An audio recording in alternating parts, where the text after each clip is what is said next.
আসসালামু আলাইকুম। মাদ্রাসা বিডির পক্ষ থেকে সবাইকে স্বাগতম। এই ভিডিওতে দেখবেন কম্পিউটারে ব্রাউজারে কিভাবে VPN কানেক্ট করতে হয়। অপেরা মিনি আমি ব্যবহার করি। অপেরা মিনিতেই দেখাচ্ছি। বিভিন্ন সময় আমাদের VPN কানেক্ট করা প্রয়োজন হয়। অনেকেই বুঝতে পারেন না VPN কিভাবে কানেক্ট করতে হবে। তো অপেরা মিনিতে কিভাবে VPN কানেক্ট করবেন সেটা আমি একটু দেখাবো। তো প্রথমে আমরা অপেরা মিনি ওপেন করি। ওপেন করার পরে দেখেন এখানে একটা সেটিং বাটন আছে।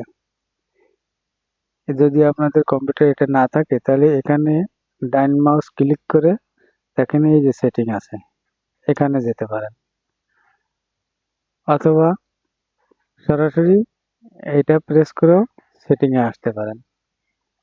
তো সেটিং এ আসার পরে এখানে নিচের দিকে স্ক্রল করে আসেন, অ্যাডভান্সড এখানে ক্লিক করি। ক্লিক করার পরে দেখেন এই যে VPN, এটা অপেরা মিনির নিজস্ব VPN। এটাকে অন করে দিলাম। অন করে দেখেন এখানে VPN লেখা চলে আসছে, অর্থাৎ VPN কানেক্ট হয়ে গেছে। এবার VPN এবার এখান থেকে বেরিয়ে যান বা নতুন একটা ট্যাব নেন। এবার আপনি VPN কানেক্ট করে যেসব কাজ করতে হয় সবই করতে পারবেন। ধন্যবাদ সকলকে। আসসালামু আলাইকুম রহমতুল্লাহ।